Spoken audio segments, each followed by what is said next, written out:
les ministères dans l'Église.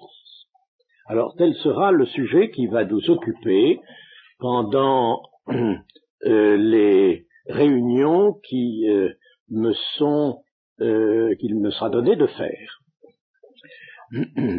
Vous savez, avant ce soir, je voudrais faire une introduction au sujet.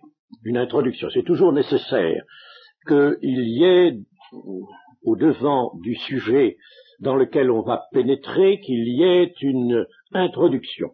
Mais avant l'introduction, je voudrais aussi dire quelque chose de préalable, un préalable avant l'introduction. Actuellement, il faut bien que nous soyons conscients de ce que, dans les églises, d'une manière générale, on ne recherche pas suffisamment l'enseignement profond de la parole de Dieu. Or, il y a dans les Écritures, qui sont la parole de Dieu, puisqu'elles sont vivifiées par le Saint-Esprit, pour nous qui croyons, le Saint-Esprit a inspiré les auteurs, les rédacteurs de la Bible, et c'est lui aussi qui fait ressortir du texte des Écritures toutes les valeurs spirituelles, toutes les richesses qui y sont contenues. Il y a d'énormes richesses dans les Écritures. Et je déplore actuellement, à notre temps, parce que je peux faire la comparaison, moi, avec un autre temps, qui est un peu plus ancien, mais je déplore que l'on ne s'attache pas suffisamment à connaître vraiment le fond du message de Dieu dans les Écritures. Il faut absolument connaître les Écritures et connaître Dieu. Ce sont les deux choses pour lesquelles Paul priait incessamment, la connaissance de la volonté de Dieu, donc la connaissance du message qu'il nous a transmis par les Écritures, et puis la connaissance de Dieu lui-même, de la personne de Dieu en celle de Jésus-Christ. Alors, donc, il faut absolument que nous soyons désireux de pénétrer les Écritures. Pénétrer profondément. Le Seigneur Jésus a ouvert l'esprit des deux disciples qui se rendaient à Emmaüs. Je pense qu'il va aussi ouvrir notre esprit, le mien d'abord, bien nécessaire, et puis le vôtre aussi, ouvrir notre esprit. Donc, il faut que l'esprit soit ouvert. Attention, la connaissance de Dieu se reçoit par l'esprit. Vous savez que nous sommes une trinité, esprit, âme et corps, et c'est par l'esprit que nous pouvons recevoir vraiment la connaissance du conseil de Dieu et des desseins de Dieu. Ceci étant dit, nous allons alors aborder notre introduction au sujet qui, je le redis, est celui des ministères dans l'Église. Tout d'abord, je pense qu'il faut rappeler quelque chose de fondamental, c'est-à-dire que Jésus est la tête de l'Église qui est son corps. Jésus est la tête de l'Église qui est son corps. Prenons les deux déclarations que nous avons à ce sujet dans notre Bible. C'est d'abord dans les Éphésiens, chapitre 1 et verset 22. Éphésiens 1, verset 22, il a tout mis sous ses pieds, Dieu a tout mis sous les pieds de Jésus, et il l'a donné pour chef suprême à l'Église, qui est son corps, la plénitude de celui qui remplit tout en tous. Et puis nous avons une deuxième déclaration qui est identique, Colossiens 1, verset 18, Il est la tête du corps de l'Église, il est le commencement, le premier-né d'entre les morts, afin d'être en tout le premier. Il est la tête du corps de l'Église. Quand nous lisons dans les Éphésiens que le Seigneur Jésus est le chef suprême, selon la volonté de Dieu, le chef suprême de l'Église, cela ne veut pas dire qu'il est chef dans le sens courant du terme, c'est-à-dire un chef qui donne des ordres et qui examine tout ce qu'il passe et qui dirige, en somme, par des ordres précis, les opérations qui ont lieu dans l'Église, la marche même de l'Église. Ça n'est pas cela du tout. Il est chef dans le sens de tête. On dit quelquefois de la tête qu'elle est le chef, n'est-ce pas? On dit quelquefois mettre un chapeau sur son chef, sur sa tête. C'est dans ce sens. Mais le Seigneur Jésus n'a pas du tout dans ce ministère merveilleux, extraordinaire qu'il remplit maintenant et auquel nous reviendrons. Il n'a pas du tout pour désir de se mettre à notre place et de nous priver d'exercer notre responsabilité, pas du tout, pas du tout. Il est chef dans le sens, oui, de tête. Et nous pouvons même préciser la chose en disant que le Seigneur Jésus fut la première cellule de ce corps qu'est l'Église. La première cellule de ce corps qu'est l'Église, et maintenant, il en est le centre vital, le centre générateur et nourricier. Il nourrit l'Église, précise aussi l'Épître aux Éphésiens, le centre générateur et nourricier par le rayonnement de son esprit. Et l'action qu'il exerce ainsi peut être comparée à celle de l'influx nerveux partant du cerveau vers toutes les parties d'un organisme. Vous savez que l'apôtre Paul, dans 1 Corinthiens 12, vous avez cela présent à l'esprit, établit une comparaison entre l'Église, corps de Christ, et un organisme humain. Mais cette comparaison que nous faisons ici est tout à fait justifiée.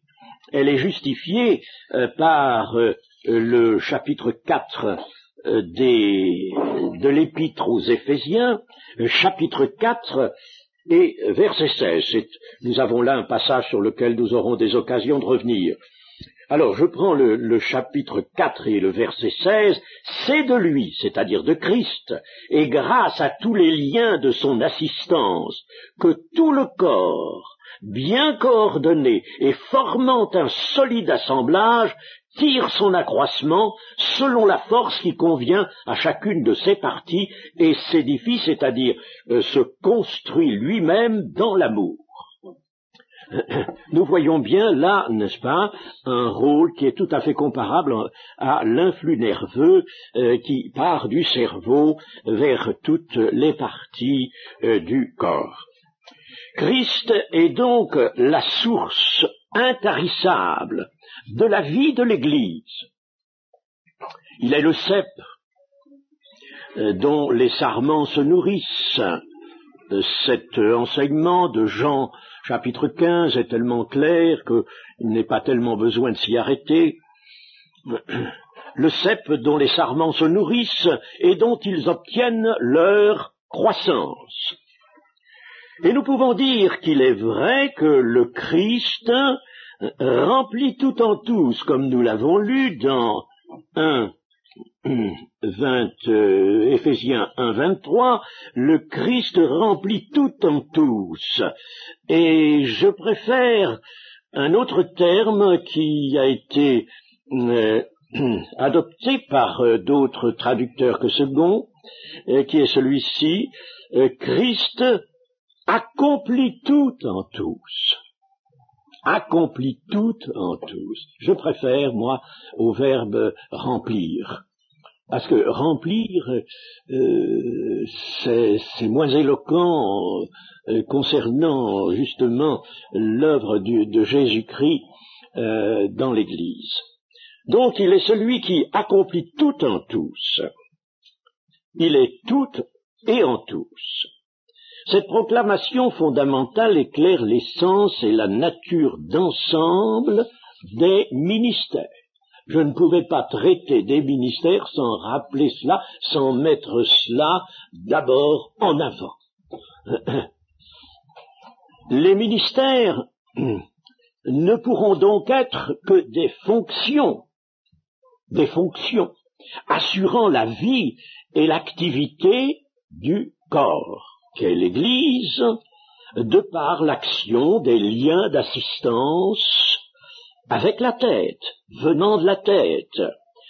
Cela dans l'harmonie d'une coordination de tout l'ensemble, nous dit l'apôtre Paul, une coordination de tout l'ensemble. Je vous assure que véritablement, on est devant une description de caractère biologique.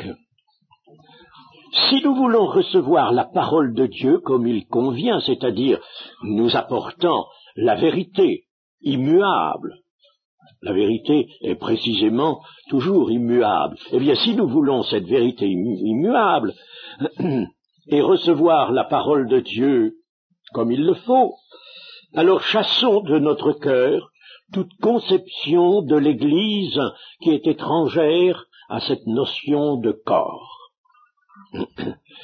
Et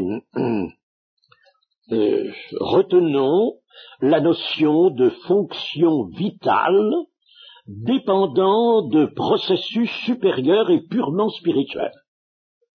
Oui, des fonctions vitales. Les ministères vont exercer des fonctions vitales qui dépendent de processus supérieurs et qui sont d'ordre spirituel. L'Église est donc un corps vivant, organisé, bien coordonné en toutes ses parties et qui doit grandir, s'accroître, se développer à tous égards, non pas seulement en nombre, mais également en force, en maturité. L'Église ne peut donc pas valablement être vue comme un groupement d'hommes et de femmes s'assemblant selon les habitudes acceptées pour entendre une liturgie ou le maniement de quelques idées présentées avec éloquence. Ça n'est pas du tout l'Église. Ne regardons plus l'Église comme un milieu utile à satisfaire le besoin religieux de ceux qui la composent, un milieu rituel où règne le vague et l'à peu près, dans un climat de moralisation et de sentimentalisme. Ce n'est pas l'Église, ça. L'Église que l'on regarde, et l'on regarde avec le même œil, l'Écriture, la parole de Dieu, et on y voit du sentimentalisme, de l'à peu près, du vague. Ça n'est pas du tout l'Église. Est-ce que notre corps, lui, peut se satisfaire de fonctions qui seraient en somme gouvernées dans le vague, dans l'imprécision? Je vous assure que ce corps, il ne vivrait pas longtemps. Eh bien, il en est ainsi de l'Église. Il ne faut absolument pas conserver cette idée d'approximation, de vague, de sentimentalisme. Non, il y a des lois précises, il y a des actions précises. Jésus a dit, mon Père agit, moi aussi j'agis. Et ce sont des actions précises, des actions qui relèvent de la vérité, qui relèvent de la justice absolument inflexible et de l'amour qui est parfait. Par conséquent, chassons les mauvaises notions que nous aurions pu conserver de l'Église. C'est nécessaire, c'est un déblayage, ça. Le Seigneur a dit à Jérémie, eh bien tu vas commencer par démolir tout ça, détruire, puis reconstruire. Je pense que chaque fois que nous reprenons un des grands thèmes de l'Écriture, une des grandes questions, c'est ce qu'il faut faire. La religion, pensent certaines personnes, est affaire de sentiment. Et puis, ajoute-t-elle, tout est bien si l'on est sincère. Tout cela, évidemment, c'est absolument faux et néfaste. Il faut que l'Église apparaisse en sa réalité positive. Positive. Dieu est positif. Il n'y a pas d'à peu près en Dieu, ni dans la volonté de Dieu, ni dans les choses que Dieu fait. L'œuvre de Dieu est positive et objective. Quand il s'est trouvé un de nos savants pour mobiliser à lui et aux thèses qu'il soutenait l'expression, l'objectivité de la connaissance, j'ai été très contrarié de cela, très contrarié, parce que c'était pas à lui, d'autant plus que il est le livre qui l'a un peu rendu célèbre est un chef-d'œuvre d'athéisme. Mais l'objectivité de la connaissance, c'est du côté de Dieu, de la parole de Dieu, qu'on peut la reconnaître, et non pas du côté de la science, car en bien des domaines, chers amis, la science est toujours amenée à réviser ce qu'elle a affirmé hier. La meilleure représentation que nous pouvons avoir de l'Église nous vient de la réflexion sur un organisme vivant tel que celui de l'homme. Les fonctions et les processus qui maintiennent la vie de cet organisme suivent des déroulements précis et minutieux, et tout dérèglement nuit à l'état de santé, compromet l'ensemble, cause la maladie et peut conduire à la mort. Le corps humain, comme celui des animaux, a pour devenir, dès la naissance, un développement et une croissance. Et cela ne peut se faire que par la mise en jeu d'éléments qui sont en place et qui agissent selon des lois précises.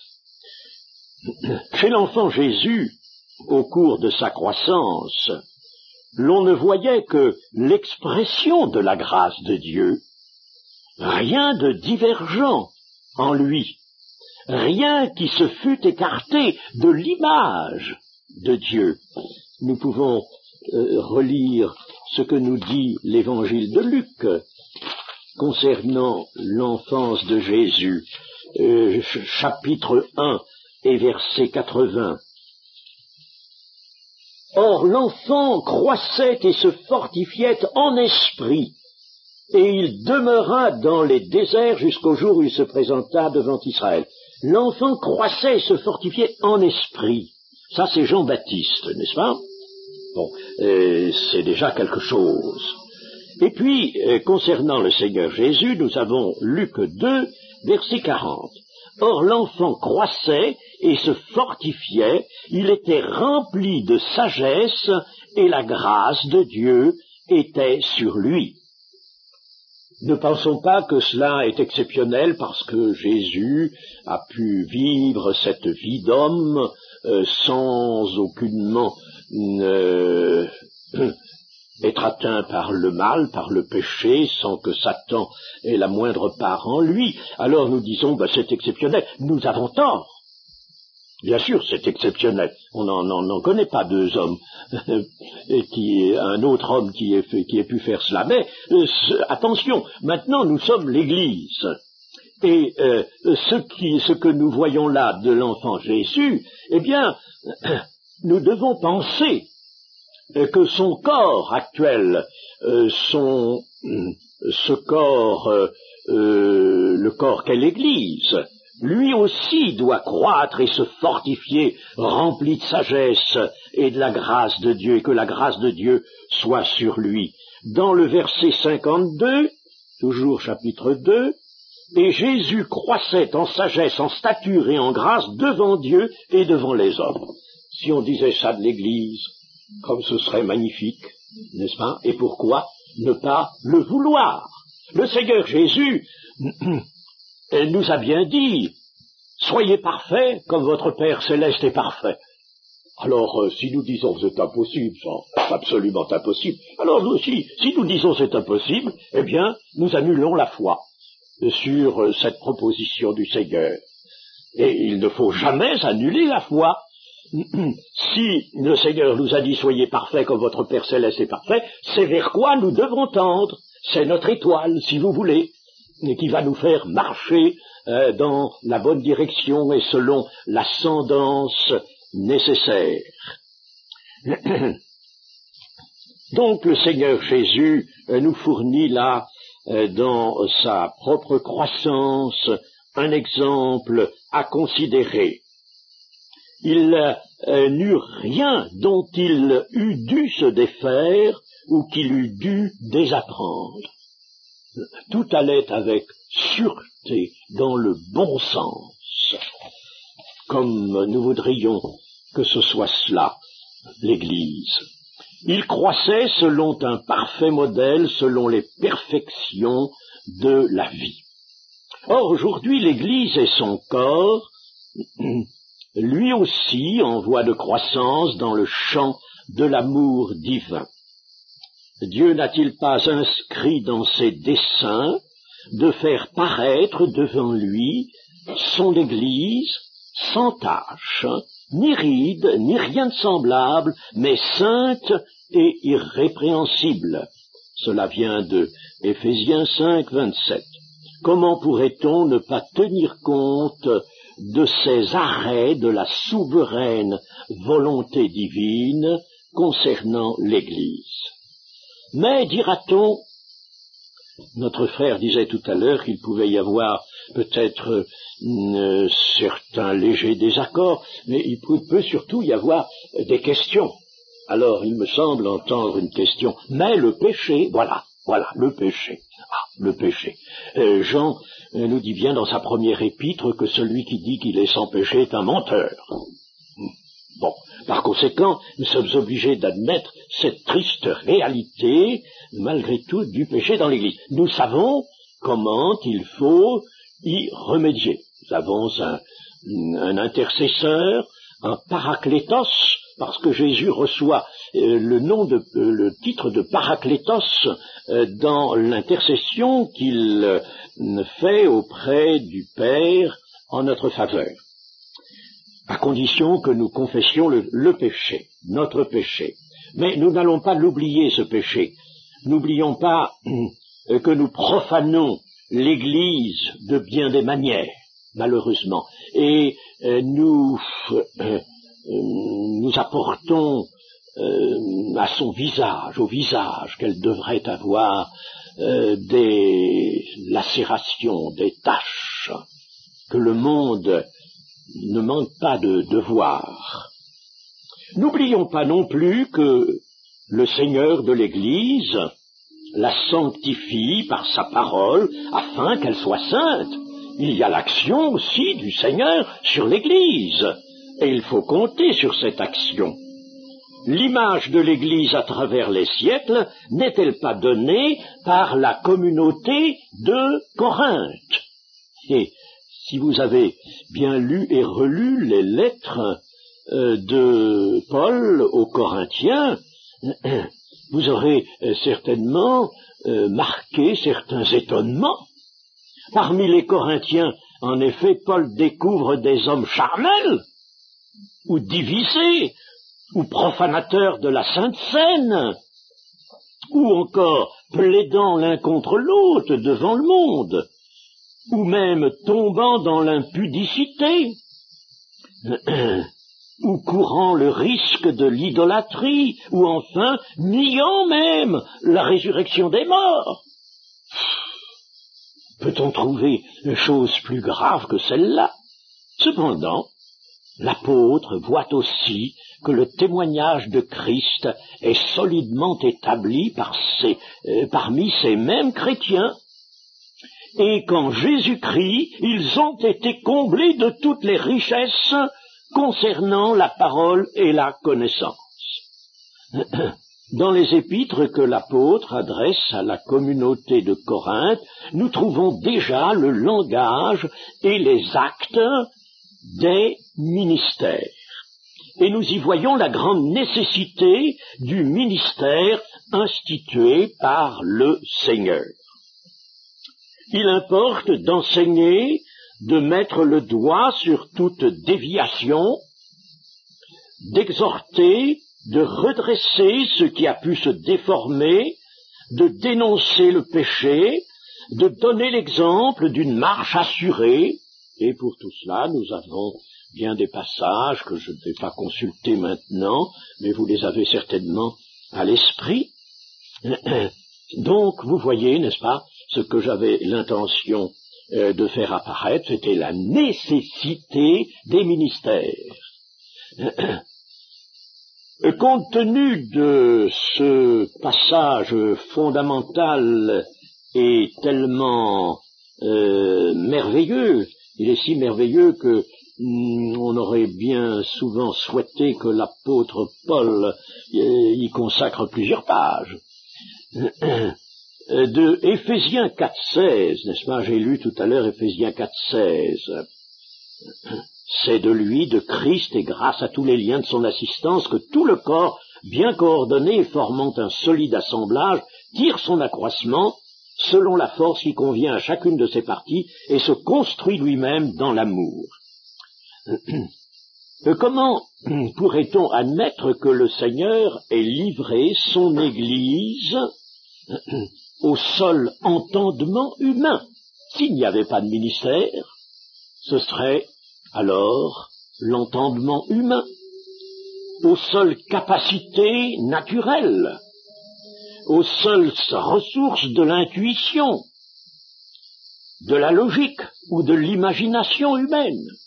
Comment pourrait-on penser que Dieu ait livré son Église? Et nous venons de dire ce qu'est l'Église. Comment aurait-il pu livrer cette Église aux ressources naturelles de l'homme? Alors que la première épître aux Corinthiens nous dit une chose magnifique, fondamentale elle aussi, que je ne vous lirai qu'en partie, au chapitre 2 de 1 Corinthiens, chapitre 2, mais comme il est écrit, ce sont des choses que l'œil n'a point vues, que l'oreille n'a point entendues, et qui ne sont point montées au cœur de l'homme, des choses que Dieu a préparées pour ceux qui l'aiment, Dieu nous les a révélées par l'Esprit, car l'Esprit sonde tout, même les profondeurs de Dieu. Lequel des hommes en effet connaît les choses de l'homme, si ce n'est l'Esprit de l'homme qui est en lui? De même, personne ne connaît les choses de Dieu, si ce n'est l'Esprit de Dieu. Or, nous n'avons pas reçu l'Esprit du monde, mais l'Esprit qui vient de Dieu, afin que nous connaissions les choses que Dieu nous a données par sa grâce.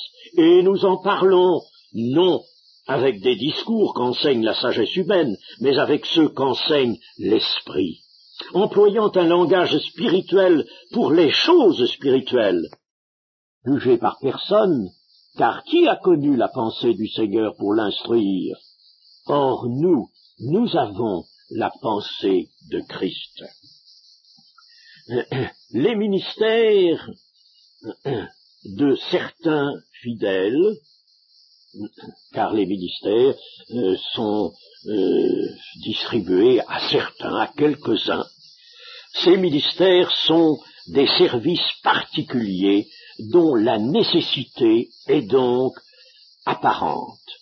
L'œuvre du salut accomplie à un moment donné de l'histoire, au début de notre ère, vers l'an 30, 29 ou 30, quand le Seigneur Jésus a été crucifié, qu'il est ressuscité, donc l'œuvre du salut accomplie au cours de l'histoire ne se renouvelle pas. Le fondement de l'Église lui-même est posé une fois pour toutes, et il ne peut pas y avoir un autre fondement, nous dit Paul. Mais la construction de l'Église reste à faire. Elle va se poursuivre jusqu'au retour du Christ. Les premiers témoins ayant disparu, les apôtres, l'œuvre ne peut être abandonnée. Et Jésus la confie jusqu'à son retour à des serviteurs. Je rappelle à votre mémoire la parabole des talents, en précisant bien que les talents, il s'agit de poids d'argent, n'est-ce pas? Il ne s'agit pas de dons ou de capacités, de poids d'argent. Eh bien, dans cette parabole-là, le Seigneur nous montre bien qu'il remet ses biens. Nous aurons probablement l'occasion de préciser ce que sont ces biens. Il remet ses biens en quantité différente, à chacun selon sa capacité, à ses serviteurs, et il s'en va pour longtemps, et il demande à ses serviteurs de faire valoir. Même consigne dans la parabole des mines de Luc 19. Faire valoir les biens du Seigneur, c'est-à-dire faire valoir l'œuvre de rédemption. L'œuvre de rédemption qui va être là soutenue, portée, utilisée par le Saint-Esprit. Alors cette œuvre de rédemption, il faut la faire valoir jusqu'au retour du Maître. Les ministères de la parole occupent le premier rang. L'Église se nourrit de la parole apostolique, prêchée, expliquée, éclairée, et elle est le véhicule de la vie. Elle est l'objet préparé comme point de convergence de la foi. L'Église et le Seigneur Jésus lui-même, portez vos regards sur lui, le chef et le consommateur de la foi.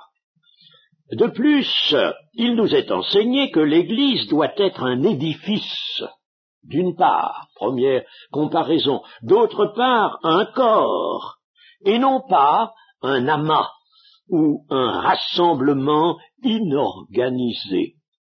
Et pourquoi tout à l'heure nous avons insisté sur un corps qui est organisé, minutieusement organisé. Les ministères sont des charges et fonctions qui vont s'exercer, qui doivent s'exercer dans l'Église et sont désignés par le terme grec général de diaconia.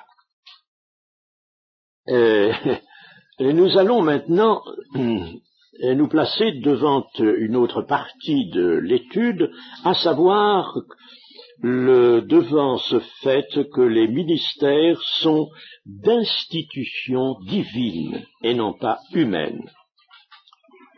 D'une manière générale, Dieu se donne des auxiliaires parmi les hommes. Cela a toujours été la manière de Dieu. Alors, évidemment, il est facile de les nommer Abraham, Isaac, Jacob, Moïse, Josué, les juges, les prophètes, les sacrificateurs, les rois, Jean-Baptiste et le Seigneur Jésus lui-même, qui dans le prophète Ésaïe est appelé mon élu, mon serviteur, mon compagnon, mon serviteur. Voici mon serviteur que je soutiendrai dans Ésaïe 42:1. Le peuple lui-même Le peuple d'Israël lui-même était désigné comme le serviteur de l'Éternel, mais certains hommes furent nommément désignés et appelés à des rôles précis dans le déroulement du plan de Dieu. À travers l'histoire, le plan de Dieu s'est déroulé. Et il fallait des hommes rendus capables d'accomplir chacun en son temps la part de l'œuvre de Dieu qui lui était assignée. Il y eut des missions isolément confiées à certains auxiliaires de Dieu, des missions qui ne se reproduisent plus, telles que celles d'Abraham, telles que celles de Moïse. On peut toujours retrouver des équivalences, des comparaisons, mais enfin, les missions de ces hommes étaient bien particulières, elles étaient là, placées dans le temps où il fallait qu'elles s'accomplissent. Josué, Jean-Baptiste lui-même.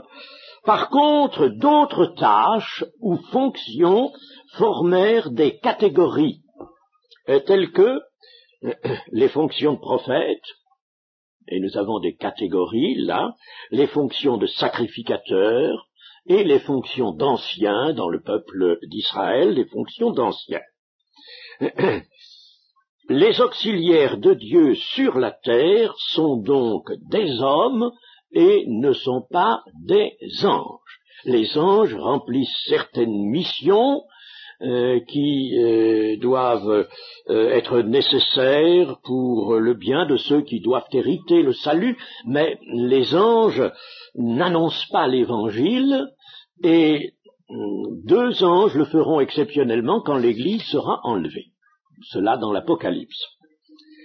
Mais jusque-là, les anges ne participent pas à l'annonce de l'Évangile, à tel point que chez Corneille, l'ange qui est apparu à ce centenier romain et à sa maison n'a pas dit, bien écoutez, moi je vais vous dire ce qu'il faut faire, puisqu'ils étaient en prière, ils cherchaient, n'est-ce pas, c'était magnifique, c'était agréable à Dieu déjà. Il ne leur a pas dit, non, il leur a dit, voilà, vous allez vous rendre à Joppé, là, je vais vous indiquer l'endroit exactement, vous donnez l'adresse, et vous irez chercher Pierre. Vous appellerez Pierre, hein, et c'est Pierre qui, lui, vient annoncer l'Évangile. Toute l'œuvre de rédemption reste donc incluse à la famille humaine. Le principe est celui que nous énonce l'Épître aux Hébreux au chapitre 2 et au verset 11, Épître aux Hébreux, chapitre 2 et verset 11, car celui qui sanctifie et ceux qui sont sanctifiés sont tous issus d'un seul. C'est pourquoi il n'a pas honte de les appeler frères. Lorsqu'il dit « J'annoncerai ton nom à mes frères, je te célébrerai au milieu de l'assemblée ». Ceci est appliqué naturellement, vous le voyez bien, au Seigneur Jésus. Celui qui sanctifie et ceux qui sont sanctifiés, c'est-à-dire les hommes, sont tous issus d'un seul, c'est-à-dire d'Adam. Eh bien, ce qui vaut pour le Seigneur ici, vaut d'une manière générale pour les ministères. Il faut que ce soit des hommes des personnes de la famille humaine. Les ministères s'inscrivent dans la continuation de l'œuvre de Jésus-Christ, c'est-à-dire la mise en valeur de l'œuvre de rédemption par quel, j'allais dire miracle, oui, n'ayons pas peur de prononcer le mot, parce que le mot de miracle peut s'étendre, peut être adopté pour désigner une voie. Eh bien, par quel miracle? Par celui de la multiplication, tout simplement, la multiplication. Il faut donc que nous soyons ces pains, ces quelques poissons que les mains du Seigneur ont multipliés. Il faut que ce soit dans la famille humaine que des hommes, eux-mêmes pécheurs repentis, eux-mêmes graciés, soient les porteurs du message de vie qui, lui, a la puissance d'engendrer, et par conséquent, c'est par voie de multiplication. Si le Seigneur Jésus a fait 2 multiplications au cours de son ministère terrestre, c'est bien parce que ces ministères nous enseignent précisément la voie de Dieu, la multiplication. Il y avait à la première multiplication 12 corbeilles de restes, de morceaux qui restaient, et puis à la seconde il y en avait 7. Et un jour le Seigneur dit à ses apôtres, combien y avait-il de corbeilles la première fois? Alors tous les apôtres, ils avaient bien regardé ça, il y en avait 12. Et la deuxième fois, il y en avait 7. Et le Seigneur de dire, avez-vous compris? Les apôtres, sur le moment, n'osèrent pas dire non, nous n'avons pas compris. Ah, mais enfin, ils ont compris par la suite. J'espère que vous avez compris aussi, n'est-ce pas? Pourquoi d'abord le 12, ensuite le 7. Et tout cela nous montre que, donc, la multiplication est le principe d'action de Dieu. Il ne va pas créer ex nihilo, il va créer, multiplier ce qui existe déjà. Il a des disciples, il a des apôtres, il va les multiplier, et dans le Jean 17, Jésus dira, tous ceux, je prie, je ne prie pas pour eux seulement, mes contemporains, je prie pour tous ceux qui croiront par leur parole, la parole qu'ils vont répandre. Donc les tâches que sont les ministères vont être réservées à des hommes pécheurs, repentis, régénérés, remplis du Saint-Esprit et qualifiés par le moyen des dons, ce que nous regarderons d'un peu plus près ultérieurement. Jésus a dit, vous recevrez une puissance, le Saint-Esprit survenant sur vous, et vous serez mes témoins.